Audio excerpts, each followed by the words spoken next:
आषाढ़ गुप्त नवरात्रि का 10वां दिन।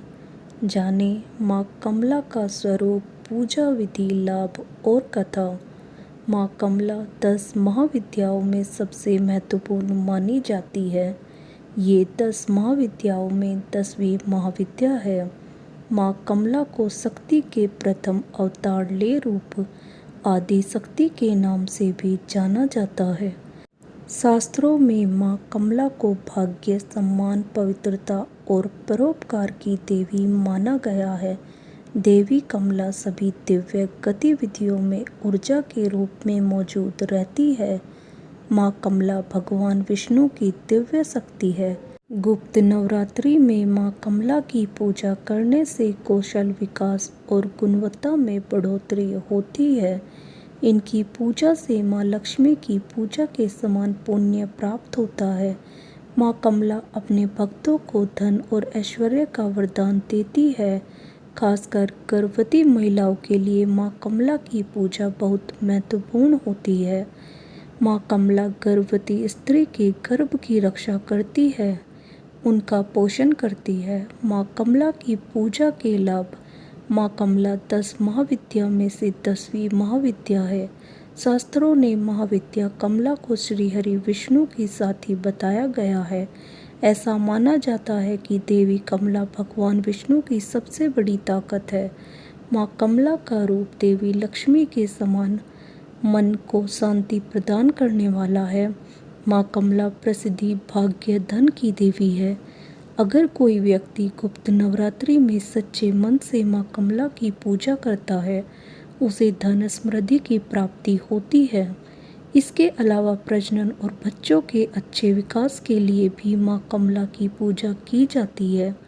माँ कमला को भाग्य, सम्मान, पवित्रता और परोपकार की देवी भी माना जाता है। गुप्त नवरात्रि में माँ दुर्गा के 9 रूपों के साथ साथ 10 महाविद्याओं की पूजा की जाती है। गुप्त नवरात्रि में तांत्रिक पूजा का बहुत महत्व होता है। माँ कमला की पूजा करने के पश्चात कन्या भोज कराया जाता है, जिसमें 9 वर्ष से कम आयु की कन्याओं को भोजन करवाने के बाद दान दिया जाता है। माँ कमला की पूजा विधि। महाविद्या कमला की साधना करने के लिए गुप्त नवरात्रि में स्नान करने के पश्चात शुद्ध लाल वस्त्र धारण करें।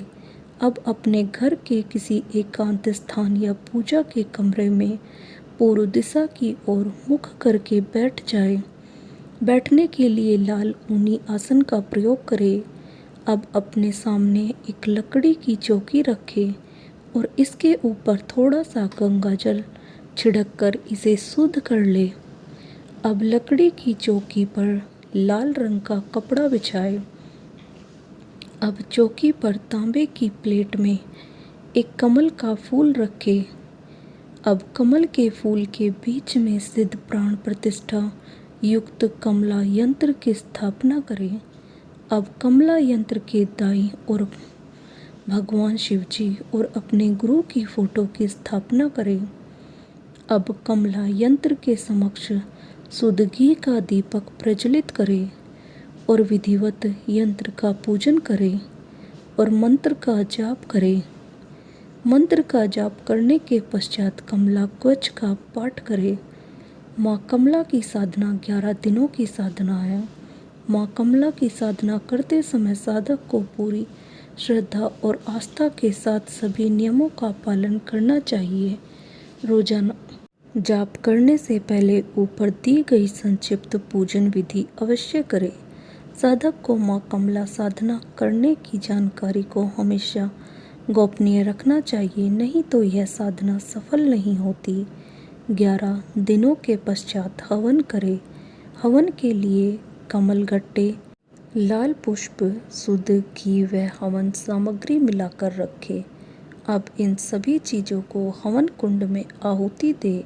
हवन पूर्ण होने के पश्चात कमला यंत्र को 1 साल के लिए वहीं रहने दे जहां पर आपने साधना की है और बाकी बची हुई पूजा सामग्री को किसी बहती हुई नदी में प्रवाहित कर दे या किसी पीपल के पेड़ के नीचे दबा दे। ऐसा करने से आपकी कमला साधना पूरी हो जाएगी और आपके ऊपर माँ कमला देवी की कृपा हमेशा बनी रहेगी। माँ कमला की साधना करने से मनुष्य के जीवन में कभी धन, धान्य, भूमि, वाहन, लक्ष्मी आदि की कमी नहीं होती है और साथ ही धन से जुड़ी सभी समस्याएं समाप्त हो जाती है। गुप्त नवरात्रि में कमला साधना के साथ गुरु पूजा और गौ पूजा का भी बहुत महत्व होता है। माँ कमला से जुड़ी विशेष बातें। गुप्त नवरात्रि में माँ कमला का अभिषेक करने के पश्चात ही संपूर्ण पूजा करें। पूजा करने से पहले माँ कमला का पूरा श्रृंगार करें और देवी को कुमकुम, हल्दी, अक्षत, सिंदूर आदि अर्पित करें। माँ कमला की पूजा में दान का बहुत अधिक महत्व होता है। इस दिन भक्त अपनी क्षमता अनुसार दान करते हैं। गुप्त नवरात्रि में दान करने से घर में हमेशा खुशहाली बनी रहती है। इस दिन अनाज और वस्त्रों का दान करना बहुत शुभ माना जाता है। माँ कमला माता की कहानी। यह कथा बहुत ही रोचक है जो भगवान शिव व उनकी प्रथम पत्नी माता सती से जुड़ी हुई है। हालांकि उनकी दूसरी पत्नी माता पार्वती माँ सती का ही पुनर्जन्म मानी जाती है। कमला माँ विद्या की कहानी के अनुसार एक बार माता सती के पिता राजा दक्ष ने विशाल यज्ञ का आयोजन करवाया था। चूँकि राजा दक्ष भगवान शिव से द्वेष भावना रखते थे और अपनी पुत्री सती के द्वारा उनसे विवाह किए जाने के कारण क्षुब्ध थे, इसलिए उन्होंने उन दोनों को इस यज्ञ में नहीं बुलाया। भगवान शिव इस बारे में जानते थे, लेकिन माता सती इस बात से अनिभग थी। यज्ञ से पहले जब माता सती ने आकाश मार्ग से सभी देवी देवता व ऋषि मुनियों को उस ओर जाते देखा तो अपने पति से इसका कारण पूछा। भगवान शिव ने माता सती को सब सत्य बता दिया और निमंत्रण न होने की बात कही। तब माता सती ने भगवान शिव से कहा कि एक पुत्री को अपने पिता के यज्ञ में जाने के लिए निमंत्रण की आवश्यकता नहीं होती है। माता सती अकेले ही यज्ञ में जाना चाहती थी। इसके लिए उन्होंने अपने पति शिव से अनुमति मांगी, किंतु उन्होंने मना कर दिया। माता सती के द्वारा बार बार आग्रह करने पर भी शिव नहीं माने तो माता सती को क्रोध आ गया और उन्होंने शिव को अपनी महत्ता दिखाने का निर्णय लिया। तब माता सती ने भगवान शिव को अपने 10 रूपों के दर्शन दिए, जिनमें से अंतिम कमला माता थी। माता रानी के यही 10 रूप 10 महाविद्या कहलाई। दोस्तों, आपको यह जानकारी कैसी लगी हमें कमेंट कर ज़रूर बताएं। हमारे चैनल को लाइक और सब्सक्राइब करें। धन्यवाद। राधे राधे।